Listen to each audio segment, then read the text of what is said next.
One of the questions you might have asked yourself over the past few weeks while you're planning for next year is, I know we can send our staff intentions form to current staff thanks to single sign-on, and all they have to do is go to schooldata.com.au, enter their school email address, and their form is waiting for them. But what if we've got staff who we've just appointed who don't have a school email yet?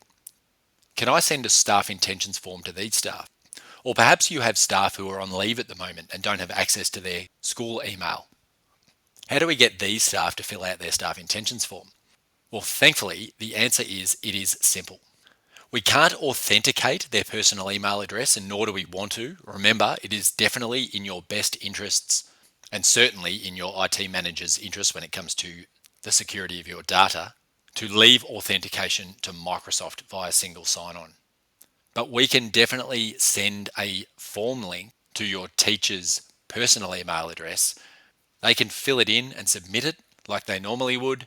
They just won't be able to actually log into the site. Let me show you.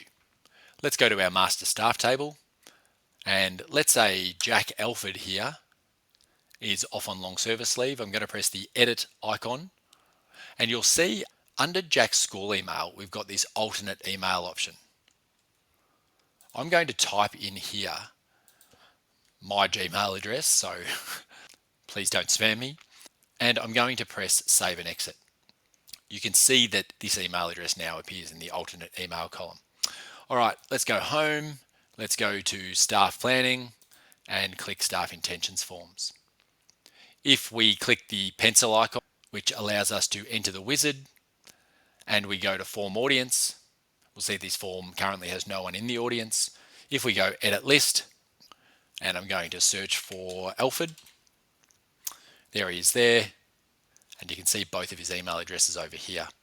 I'm going to click select, and as we know, I can just press back to form wizard, and Jack is now in the audience. So I'll press save and return, and I'll press home to get back to the home screen here. Now, over in this admin menu on the left-hand side, you will see emailer. If we click this, it launches an email service. Simply select a template, and I'm going to select the global Your Staff Intention Survey is ready, and we will release an FAQ video on creating templates very shortly as well. You can see that clicking this template has done two things. It's added a subject to the email, and it has added the body as well down here. You can edit the body if you like, but make sure that you never edit anything inside the less than or greater than characters here. Also, if you are going to edit this, it's fine as a once-off. You may say, oh, actually, I'm going to close this at 4 p.m., for example, on Friday the 27th. But if you're going to make more substantial or permanent changes, it is advisable to create a template. Also, if you click this drop down here, you will see all of the forms that you have in the school at present. If I click this mid-year subject change form, you will get a different audience here. And so it is important that you select the relevant form here because it changes your audience. All right, now as we know, Jack is the only audience member here. I am simply going to press send email next to Jack's name or in Jack's row, and then I'm going to press send mass emails.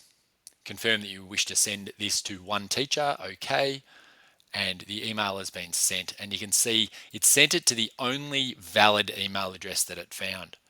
If I press OK, and just to prove that it's worked, here is the email in my Gmail folder. If I press my staff intentions, you can see that it opens an unauthenticated version of the site. It still knows it's me here. And once I fill it out, I can simply scroll to the bottom and press submit form. Once I submit, it tells me that if I want to access the site, I'm going to need to log in. And so there are no security issues.